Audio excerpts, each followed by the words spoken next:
नमस्कार दोस्तों, मैं नीलम सिंह आप सभी का अपने चैनल में स्वागत करती हूँ। Welcome to my channel.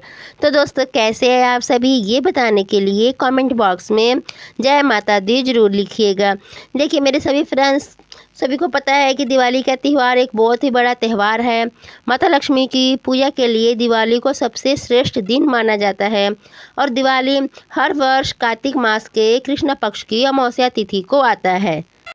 ये तो आप सभी जानते हैं, ठीक है। देखिए लेकिन फिर भी पूजा करने की कुछ विशेष तिथि व नियम होते हैं, ठीक है। देखिए जैसे हिंदू पंचांग के अनुसार प्रत्येक साल कार्तिक मास के कृष्ण पक्ष की व्यापनी तिथि पर ही दिवाली का त्यौहार मनाया जाता है।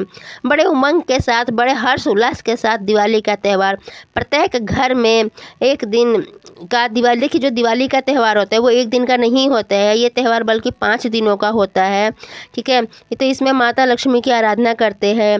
हर वर्ष माँ लक्ष्मी की कृपा हम पर बनी रहे, तो इन 5 दिनों में माँ लक्ष्मी, कुबेर, धनवंतरी देवता की पूजा होती है। और आज हम इस वीडियो में जानेंगे कि साल 2024 में दिवाली का त्यौहार कब है, कब मनाई जाएगी और धनतेरस कब है, गोवर्धन पूजा कब है।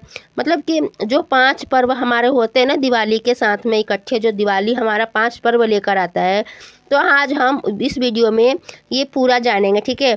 तो आप वीडियो को प्लीज़ पूरा देखिएगा, स्किप मत कीजिएगा, क्योंकि कई बार ऐसी जानकारी रह जाती है जो हम वीडियो स्किप करते हैं तो हमसे जानकारी भी रह जाती है। वीडियो अच्छी लगे तो एक लाइक ज़रूर कीजिएगा। तो आइए जानते हैं दिवाली के दिन माता लक्ष्मी की पूजा करने का शुभ मुहूर्त क्या है, शीतकालीन पूजा का शुभ मुहूर्त क्या है, प्रदोष काल में पूजा करने का समय क्या है।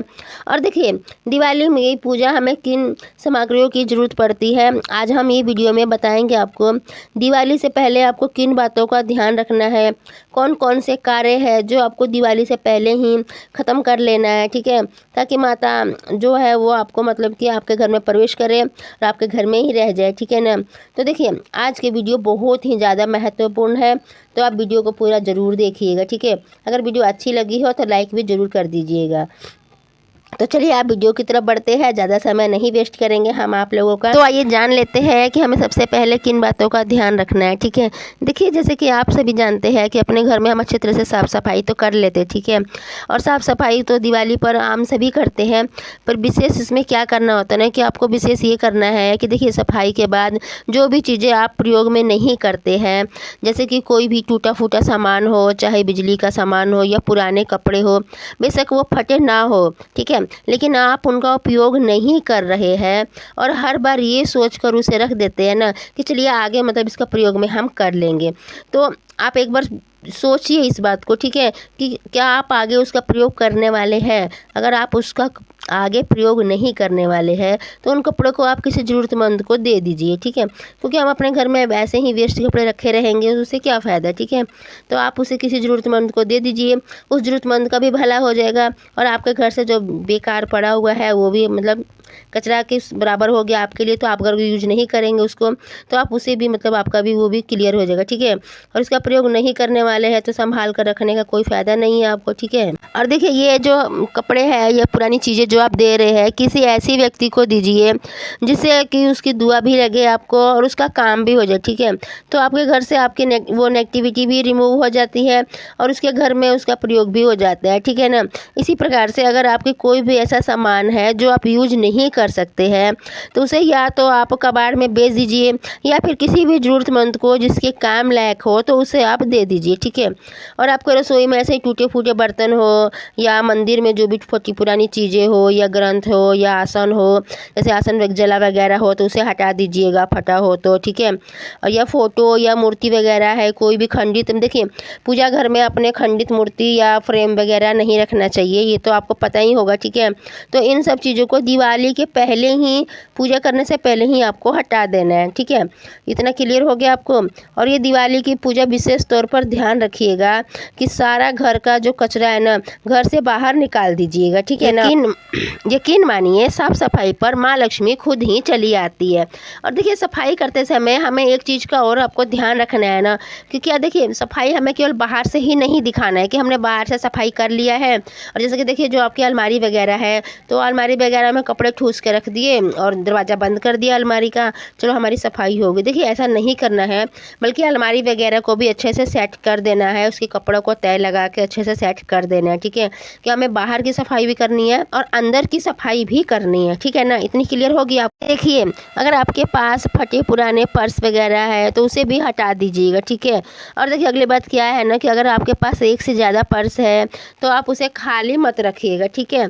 तो जैसे कि कहने का मतलब है एक से ज़्यादा पर्स है, 2 या 3 वगैरह रखे हुए आपने, तो उसमें ना आप कुछ गोमती चक्र वगैरह या कौड़िया वगैरह रख लीजिएगा। और ये सब नहीं है आपके पास, उसमें कुछ सिक्के ही डाल के रखिएगा, लेकिन खाली मत रखिएगा, ठीक है। ओके, इतनी बात आपको क्लियर हो चुकी है ना। और देखिए अगली बात क्या है ना कि जो ये आपको ये साफ़ सफाई करना है ना, तो ये साफ़ सफाई आपको दिवाली धनतेरस से पहले ही कर लेना है। ऐसा नहीं है कि धनतेरस का त्यौहार हमारा बीत गया और हम दिवाली के दिन तक सफाई कर रहे हैं, ठीक है। ऐसा नहीं करना है, आपको धनतेरस के पहले ही आपको मतलब सफाई कर लेना है, ठीक है। और देखिए फ्रेंड्स इसमें अगली बात क्या है, मैं एक और बात बता दूँ आपको। सबसे पहले सफाई हमें कहाँ से शुरू करना है, ठीक है। जो हम दिवाली की सफाई करेंगे तो हम कहाँ से शुरू करेंगे, तो देखिए हमें सबसे पहले सफाई जो है ना वो किचन से करना है, ओके। उसके बाद अपने घर के मंदिर की सफाई करनी है और मंदिर की सफाई करने के बाद में हमें अपने कमरों की सफाई करनी है। और देखिए सफाई करने के बाद ना कि बहुत से लोग क्या करते हैं ना, जितना भी घर से कचरा वगैरह को निकलता है ना, मतलब बेकार पड़ी हुई चीज़ें जो यूज नहीं करते हैं तो उसको घर की छत पर रख देते हैं, ठीक है।